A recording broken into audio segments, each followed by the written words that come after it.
అందరికీ నమస్కారం. ఇక్కడ దాకా వచ్చినందుకు నేను థ్యాంక్స్ కూడా చిన్న మాటే అవుతుంది. ఎక్కడ తుఫాన్ డిస్టర్బ్ చేస్తుందో అనుకున్నాను. కొంచెమా? ఓకే. ఒక 10-11 ఏళ్ళ కింద ఆఫీస్కి తిరిగి ఆడిషన్ ఇచ్చేవాడిని. నాటకం చూసి కరుణ గారు నాకు పలాస ఇచ్చారు. ఆడిషన్ చూసే రూపక్ నన్ను పరిశ్రమలో క్యాస్ట్ చేశారు. ఈరోజు నేను ఒక మెసేజ్ కాల్ కూడా అందరికీ చేయాలి. ఓన్లీ మెసేజ్ పెడితే ఇంతమంది డైరెక్టర్స్ వచ్చారు.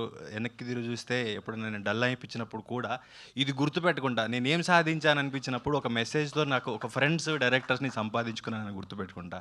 థ్యాంక్ యూ సో మచ్ పేరున. అండ్ కొత్త ప్రొడ్యూసరు, డెబ్యూటాంట్ డైరెక్టరు, చాలామంది యాక్టర్స్ కూడా ఫస్ట్ టైం యాక్ట్ చేస్తున్నారు. వీళ్ళందరికీ సపోర్ట్ చాలా అవసరం. ఆ ప్రొడ్యూసర్ నిలబడి ఇంకో సినిమా చేయాలంటే కూడా ఈ సినిమా ఆడడం చాలా అవసరం.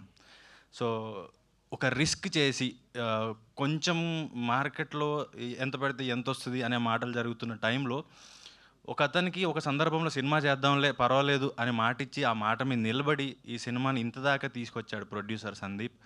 అండ్ ఇదంతా ఆయన వల్లే.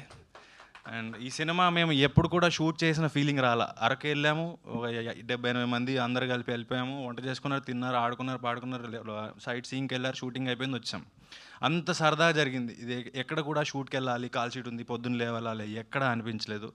డైరెక్టర్ అంతే బాగా హ్యాండిల్ చేశారు. డెబ్యూటెంట్ అయినా కూడా మేమందరం ఒక టూర్కి పోయిన ఫీలింగ్ ఉండింది.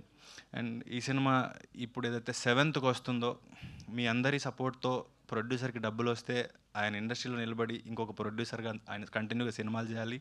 ఇండస్ట్రీ బాగుండాలి, అందరికీ పని దొరకాలని కోరుకుంటున్నాను. Thank you so much.